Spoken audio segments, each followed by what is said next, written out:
আসসালামু আলাইকুম ভিউয়ার্স, সবাইকে আমন্ত্রণ জানাচ্ছি আজকের এপিসোডে। সেই সাথে জানাচ্ছি ঈদুল আজহার শুভেচ্ছা। বরাবরের মতো আজ কোনো সেলাইয়ের ভিডিও নিয়ে আসিনি। আজকে চলুন প্রাকৃতিক সৌন্দর্য উপভোগ করে আসি। আমি বাস করি ইউনাইটেড কিংডমের ওয়েস্ট ইয়র্কশায়ারের ছোট্ট একটি শহর হ্যালিফ্যাক্সে। বাড়ি থেকে বেশ কিছুটা দূরে বেশ বড় একটি পার্ক রয়েছে, যার নাম পিপলস পার্ক। এটি 1857 সালে স্থানীয় কার্পেট তৈরির কারিগর স্যার ফ্রান্সিস ক্রসলে জনগণের জন্য বানিয়ে দিয়েছিলেন। অনেক পুরনো এই পার্কটির মাঝখানে জনগণের, বিশেষ করে বাচ্চাদের খেলাধুলার জন্য বিশাল মাঠ রয়েছে। মাঠের চারধার দিয়ে সাইকেলিংয়ের রাস্তা, আর এই রাস্তার ধার ঘেঁষে ঘন বন।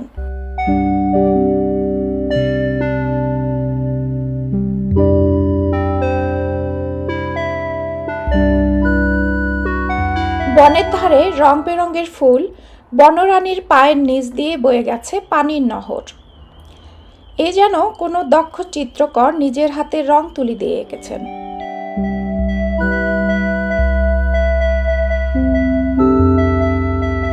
এবারে চলুন প্রাকৃতিক পরিবেশে পশু পাখিদের নির্ভয়ে চলাফেরা দেখে আসি। দেখুন, কাঠবিড়ালি, কবুতর, আরও কত প্রাণী নির্ভয়ে চড়ে বেড়ায় পানির ধারে। মানুষ দেখেও সরে যাবার প্রয়োজন মনে করে না, কারণ এদেশে কোনো মানুষ এদেরকে শিকার করতে পারে না। এখানকার রুলস অনুযায়ী হাঁস, কবুতর হচ্ছে রানীর সম্পত্তি।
দেখুন, জলাশয় থেকে বুনো হাঁস চড়া শেষে উপরে উঠে এসেছে রোদ পোহাবার জন্য।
আমরা মাঠের চারধারে যে রাস্তা আছে সেটি ধরে হাঁটছি। মর্নিং ও ইভিনিংয়ে মানুষ এই রাস্তা ধরে জগিং করে।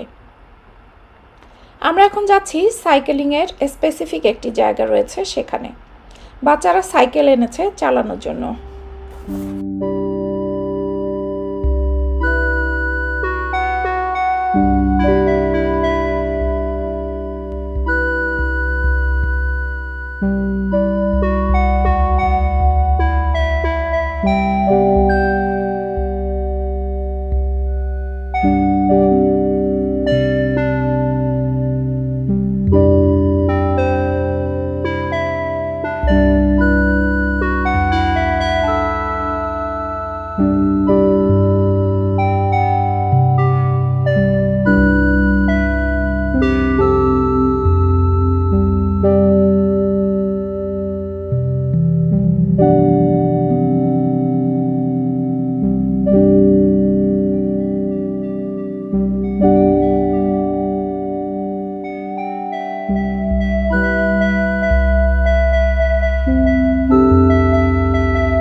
এই দেশটিতে অত্যন্ত ঠান্ডা থাকে সারা বছর। এতদিন সাইকেল চালানোর মতো ওয়েদার ছিল না, কিন্তু এবার সামার টাইমে প্রচণ্ড গরম পড়েছে। এই সুযোগে বাচ্চারাও সাইকেলিং শিখছে। আর এই পার্কটিতে সাইকেলিং, ক্রিকেট, ফুটবল, ব্যাডমিন্টন বিভিন্ন খেলার জন্য আলাদা আলাদা জায়গা রয়েছে। পার্কটি এত বড় যে একদিনে পুরো ভিডিও করে দেখানো সম্ভব হবে না।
এই পর্যন্তই।